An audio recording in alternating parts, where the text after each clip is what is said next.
እዩ ንጉስ ነው እዩ ንጉስ ነው እዩ ንጉስ ነው እያሉ መጮህ ጀመሩ። አዎ እዩ ንጉስ ነው ሲሉ ሰምቻቸዋለሁ። ምንድን ያለ ይሄ እብድ ነብይ ብለው ጠየቁት። ለጊዜው አይ ዝም ብሎ ነው የሚያወራው፣ ዝም ብሎ ያወራል። በእስራኤል ላይ እንዲነግስ በተናገረው መሰረት በነብዩ አማካኝነት በእስራኤል ላይ ነገሰ። ለስንት ዓመት ካላችሁ ለ28 ዓመት።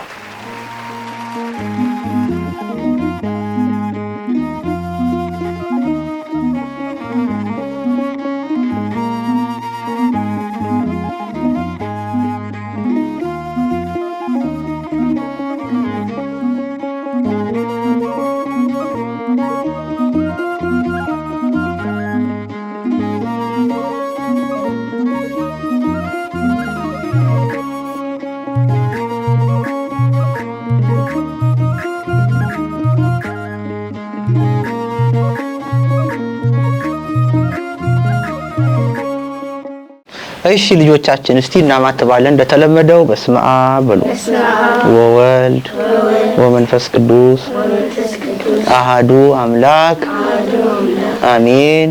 እንደምሰነበታችሁ እግዚአብሔር ይመስገን። አሜን። ያምላካችን የሁሉ እግዚአብሔር ስሙ የተመሰገነ ይሁን። አሜን። የቤት ያሉትን ልጆች ወላጆች ሁሉ ከኛ ጋር ዝግጁ ሆነው እንዲማሩ በተለይ ልጆች ሰላም እንዴት ናችሁ እንደምሰነበታችሁ በሏችሁ ይዛዙሩ። እንደምንሰነበታችሁ። የዛሬው ታሪካችን ደግሞ እዩ ንጉስ ሆነ የሚል ማን ነው ንጉስ የሆነው? እዩ ይታያችኋል። እስራኤል ንጉስ ሲሆን በዘይት ይቀባል። እግዚአብሔር የሾመው ሲሆን እና ይሄ ንጉስ የሆነው እዩ ነው። ይሄ ደግሞ ያለንበት ክፍል እዚህ ውስጥ እነዚህ ሰዎች ምን አስገባቸው የሚለውን ከታሪኩ እያያችሁ እየሰማችሁ ትሄዳላችሁ። እሺ በጣም ጥሩ። የእግዚአብሔር ሰው እንግዲህ ኤልሳ ልዩ ልዩ ነገሮችን እያደረገ እግዚአብሔር እንዳዘዘው እንደመጣ እንደፈጸመ እስካሁን እየተማርን መተናል። ዛሬ ደግሞ አንድ ነገር እግዚአብሔር አዞት ማድረግ ፈልጓል። ስለዚህ ከነቢያት ወገን ከሆኑ ሰዎች መካከል አንድ ነብይ ወጣት የሆነ ነብይ መረጠና ኤልሳ መልእክት ሊልከው ፈለገ። ከዚያ ጠራውና በብልቃጥ ዘይት አስይዞ በል ይሄንን ዘይት ይዘህ እዩ ወደ ተባለው ሰው ትሄዳለህ። ከጓደኞቹ ጋር በውጪ ቁጭ ብሎ ሲጫወት ታገኘዋለህ። ከዚያ በኋላ አንድ ጊዜ ፈልጌ ነው ብለህ ለብቻው አድርገውና ይሄንን ዘይት በራሱ ላይ አፍስሰህ ቅባው፣ ንጉስ አድርገህ ሹመው ብሎ መልእክት ነገረው። ኤልሳ ለማ ለወጣቱ ነብይ። ከዚያ ይሄን የታዘዘው እሱም እንደዚሁ እግዚአብሔር መልእክተኛ ነው። ታላቅ እግዚአብሔር ሰው ደግሞ አዞታል። ያንን ዘይቱን ይዞ ቀጥታ ሄደ። ወዴት? እዩ ወደ ተባለው ሰው ወደ ተቀመጠበት ቦታ ሲሄድም እንዳለው ከጓደኞቹ ጋር በውጪ ቁጭ ብሎ አገኘው። ከዚያ በቀጥታ ጉዳዩን ጊዜውን አላባከንም። አንድ ጊዜ ላናግርህ ፈልጌ ነበር አለውና ወደ ውስጥ እንዲገቡ ጋበዘው። ከዛ እሺ ብሎ ይዞት ወደ ውስጥ ገባ። በሩን ዘጋና ያ የተሰጠውን ዘይት በእዩ ራስ ላይ አፈሰሰ። ያ እግዚአብሔር መንፈስ ያለበት ዘይት ነው፣ ነገስታት የሚሾሙበት። ስለዚህ ያንን በራሱ ላይ አፈሰሰና ምን አለው? እግዚአብሔር ንጉስ እንድትሆን ሾሞሃል ብሎ የነብዩ መልእክት ነገረው። እና ይህ እንድትሆን ደግሞ ቀብቻለሁ ብሎ በዘይቱ ምክንያት ንጉስናው እንደጸና ወይም እንደተሾመ ነገረው። ከዚያ በኋላ ግን ስትጨርስ በሩን ከፍተህ ሽሽ ብሎት ነበር ኤልሳ ሲነግረው። ከዚያ በኋላ ልክ ይሄን እንደጨረሰ በሩን ከፈተና ከዚያ ወጣ። ውጪ ማን አለ ብያቸዋለሁ? ጓደኞቹ አሉ። ከዛ ከውስጥ እዩ ሲወጣ ጓደኞቹ እንደቀልድ አድርገው ይሄ እብድ ነብይ ደግሞ ምን አለ ብለው ጠየቁት። ለምን ወጣ ቶሎ ሽሽ ነበር ያለው አይደል? ስለዚህ እነሱ እንደሚፈልጉት አይነት ሰው ስላልሆነላቸው የነቢያትንም ነገር ስለማይቀበሉ ምንድን ያለ ይሄ እብድ ነብይ ብለው ጠየቁት። ለጊዜው አይ ዝም ብሎ ነው የሚያወራው፣ ዝም ብሎ ያወራል አላቸው። ከዛ አይ ግን አይመስለንም ብለው ጠበቅ አድርገው ጠየቁት። ከዛ የዚህን ጊዜ ምን አለ መሰላችሁ? ንጉስ አድርጌ ቀብቻለሁ ነው ያለኝ፣ ንጉስ አድርጎ ቀባኝ አላቸው። የዚህን ጊዜ ይኸውላችሁ አያምኑ ብያችሁ ነበር አይደል? ግን የሚፈልጉት ነገር ስለሆነላቸው ግን ቶሎ ብለው ልብሳቸውን አወለቁና ለንጉስ እንደሚደረገው አነጠፉለት በቃ ንጉስ እንደሚደረግ። ከዛ መለከት ማስነፋት ጀመሩ። ከዚያ እየጮሁ እዩ ንጉስ ነው እያሉ መጮህ ጀመሩ። ደግሞ ይሄን ብቻ ማድረግ አይደለም። በዚያን ጊዜ ሁላችሁ የእስራኤል ንጉስ የነበረው ኢዮራም ይባላል። ማን አልኳችሁ? ኢዮራም ይባላል። ኢዮራም ማለት ደግሞ የአክዓብና የኤልዛቤል ልጅ ነው። አክዓብና ኤልዛቤል ጣዖት የሚያስመልኩ አይደል? ናቡቴ የሚባለውን ሰው በግፍ ያስገደሉ ሰዎች ናቸው። የነዚህ ልጅ ነው እና እሱም የነሱን ስራ ነው የሚሰራው። ምንም የረባ የእግዚአብሔርን ነገር አሁን በዛው ወቅት መስራት አልቻለም ነበር። እግዚአብሔርም ንግስናው እንዳይቀጥል ያደረገው በዚህ ምክንያት ነበር። ስለዚህ እሱን ከስልጣን እንዴት ማውረድ እንዳለባቸው ማሰብ ጀመሩ። ወታደሮች ናቸው። ከዚያ በኋላ ይሄንን እየመከሩ ሳለ ኢዮራም ደግሞ በእስራኤል ሆኖ የሱ ዘመድ ደግሞ አለ። እሱ የእስራኤል ንጉስ ነው። ደግሞ ሌላኛው የእስራኤል ክፍል ደግሞ ማን ይባላል? ይሁዳ ይባላል አይደለ? የይሁዳ ደግሞ ንጉስ አካዚያስ ይባል ነበር። ማን አልኳችሁ? እሱ ማን ነው ስሙ? እሱ አሁን የነገርኳችሁ መጀመሪያ ኢዮራም። የይሁዳ ንጉስ ደግሞ ማን ነው? አካዚያስ። ስለዚህ የእስራኤልን የሰሜኑንም የደቡቡንም ክፍል የሚገዙት ነገስታት ኢዮራምና አካዚያስ ነበሩ። የወንድሙ ልጅ ነው፣ ዝምድና አላቸው። ከዛ አካዚያስ ኢዮራምን ሊጠይቀው ወደ ኢዮራም ወዳለበት መጥቶ ነበር። አሁን በአንድ ቦታ ላይ ሁለት ንጉሶች ተገኙ ማለት ነው አይደል? ኢዩ ንጉስ ትሆናለህ ተብሏል። የተባለው ለእስራኤል ንጉስ ነው። ከዚያ በኋላ ሁለቱ ባንድ ላይ ባሉበት ጊዜ ከርቀት እነሱ ካሉበት ቦታ ከቤተ መንግስቱ በርቀት የሆኑ ወታደሮች ሲመጡ ታየ እና ወደዚህ የሆነ ጦር እየመጣ ነው ብሎ መልእክተኛው ተናገረ። ከዛ ይሄንን ኢዮራም ሲሰማ ፈረሰኛ ላከ እና እስቲ ሂድ አንተ ፈረሰኛ ቶሎ አጣርተና ምንድነው የመጡት ሰዎች አሉ። ከዛ ይጋለበ ሄደና እነ ኢዩ ናቸው የመጡት። ኢዩ ጋር ከነ ወታደሮቹ ጋር ሆኖ ደረሰ። ከዚያ ኢዩ ምንድነው ሰላም ነው ብሎ ጠየቀው። ወይም እናንተ ሰዎች ሰላም ፈልጋችሁ ነው ምንድነው ብሎ ጠየቀው። ሰላምን የማያውቅ ኢዮራም እያለ እንዴት ሰላም ይሆናል አለው። ከዛ ያን የፈረስ መልእክተኛ በል ተመለስ ሳይሆን ያለው በል ናዚ ከኋላ ቆም ብሎ እነሱ ወደፊት እየሄዱ እሱን ወደ ኋላ አሰለፈው አብሮ ማለት ነው። ከዛ አሁንም ኢዮራም መልእክተኛው መቅረቱን ሲያቅ ሌላ ፈረሰኛ ላከ። ያ ፈረሰኛ ምንድነው በሰላም ነው የመጣችሁት ብሎ ሲጠይቃቸው ኢዮራም እያለ ክፉ ነገር እየሰራ እንዴት ሰላም ይኖራል? በላንተም ግባ አለና እሱንም ከየት አስገባው? ከኋላ አስገባው። በመጨረሻ መልእክተኞች ሁሉ እየቀሩ መሆኑን ሲያቅ ራሱ ኢዮራም እኔ ሄዳለሁ ብሎ ተነሳ። ከዚያ በርቀት ምን ፈልጋችሁ ነው? በሰላም ነው የመጣችሁት ብሎ ጠየቃቸው ኢዮራም ራሱ ንጉሱ። ከዛ ኢዩ ምን ብሎ መለሰለት መሰላችሁ? ህዝቡን ሁሉ ጣዖት እንዲያመልክ አገሩ ሁሉ ጣዖት እንዲሆን ያደረገች ኤልዛቤል እያለች ምን ሰላም አለ አለው። ኤልዛቤል ደግሞ የኢዮራም ምንድናት? እናቱ ናት። ግን ክፉ ነበር የምትሰራው። ህዝቡ ሁሉ ማያመልከውን ታስገድል ነበር። ያ ምስኪን ናቡቴን አስገድላለች። ናቡቴ ደግሞ ምስኪን በመሆኑ እግዚአብሔር ያን ናቡቴን ደም ተመልክቷል። ስለዚህ አክዓብ ሞቷል፣ ኤልዛቤል ናት ያለችው። የእግዚአብሔር ትንቢት በኤልሳ አማካኝነት የተነገረው ሁለቱ በማይሆን አሟሟት እንደሚሞቱ ነው። ያ ጊዜ እየደረሰ ይመስላል።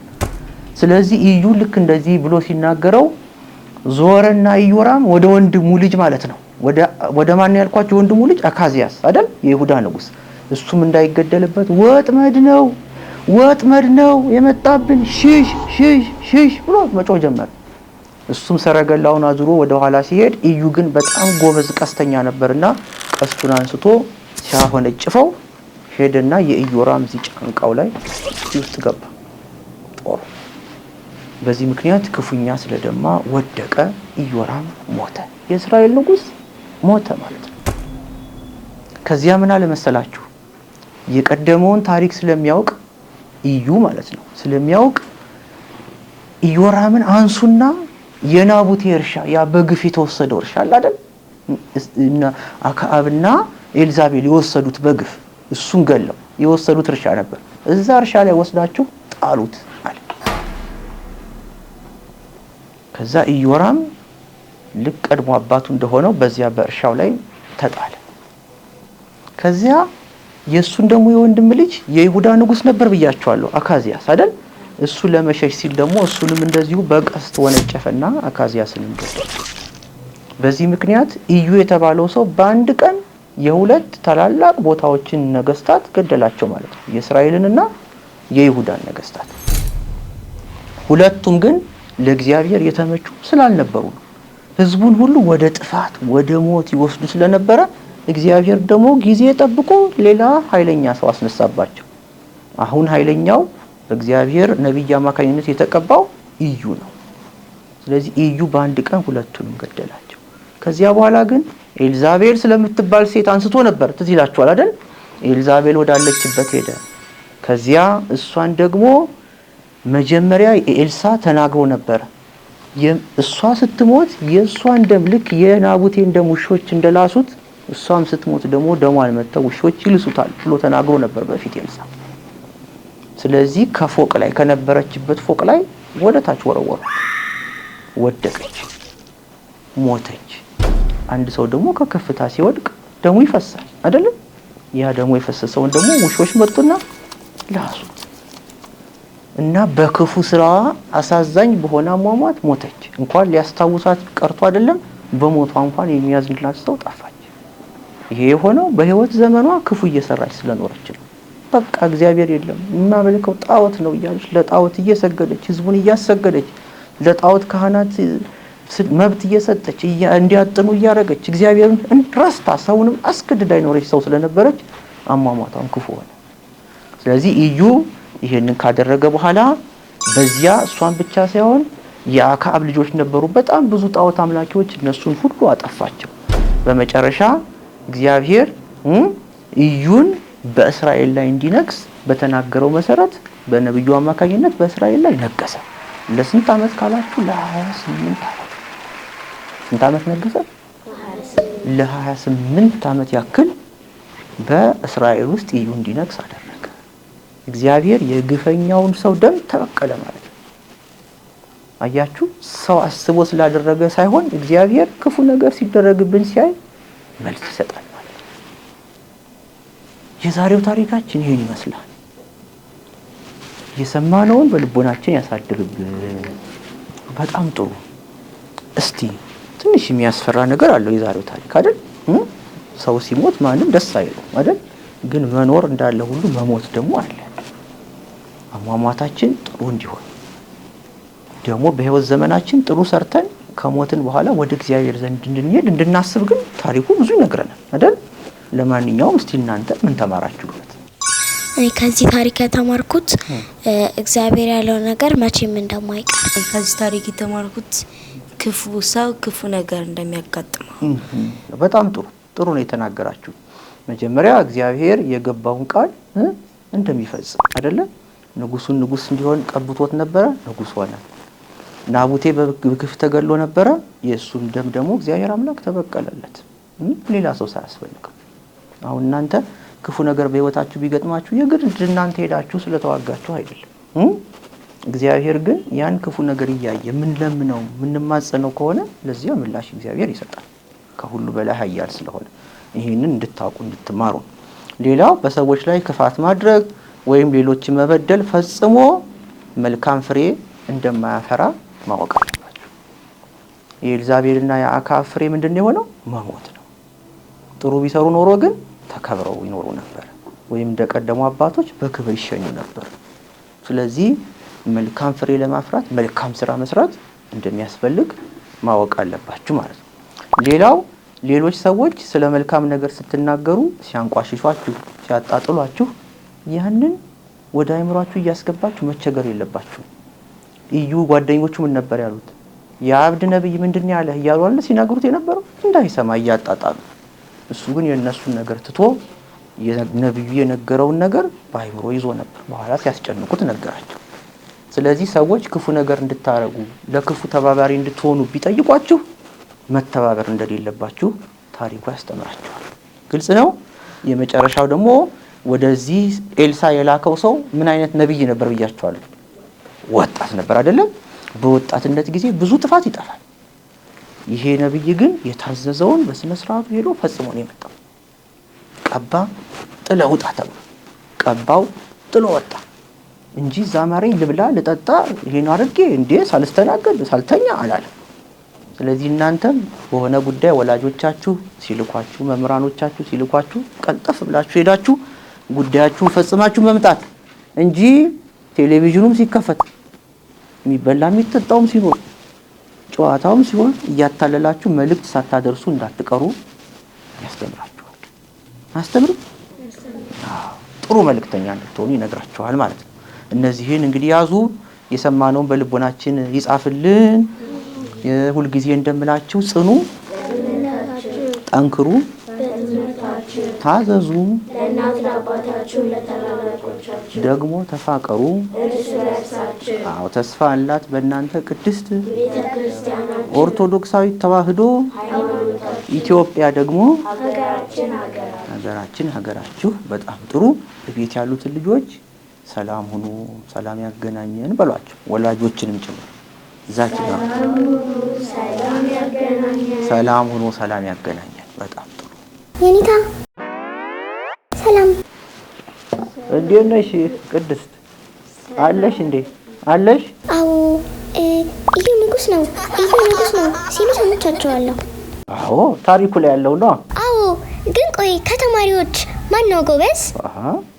ሁሉም ጎበዝ ናቸው። እኔ ማንንም አላበላልጥም። እዚህም ያሉት እቤትም ያሉት ሁሉም ጎበዞች ናቸው። ቁጭ ብለው እስከተማሩ ድረስ ጎበዝ ናቸው። አይ እኔ ግን እንቅልፍ የመጣበት አይቻለሁ። ተኛ ነበር። አንዳንዴ ይገጥማል እኮ ታዲያ አንዳንዴ ይገጥማል። ነቃ ማለት ነው ለሚቀጥለው። አሁን እስቲ ነይ አሁን ልጆቹን ላስተዋውቅሽ። ነይ አትመጭም? ወይኔ የኔታ ውሃ ይዘሽ ነይ ተብዬ ነበር። ረስተሽዋል? በይሽ ሂጂ በቃ። እሺ ሂጂ በቃ በይሽ። ቅድስት ያ ቅዱስ በግ እየጠበቅኩ አለ ባለፈው ሳምንት አይደል? ቅድስት ደግሞ ጎበዞች ናቸው እኮ ስራ ይሰራሉ ጎበዞች ናቸው። ግን መማርም ደግሞ ጥሩ ነው። በጣም ጥሩ። እንግዲህ ቅድስት እንግዲህ ስራዋን መልእክተኛ ቅድም ነግሬያችኋለሁ አይደል? ቶሎ መልእክት ማድረስ እሱ ትዝ ብሏት ይሆናል። እንግዲህ ታሪኩን ባትሰማም ጥሩ ነው።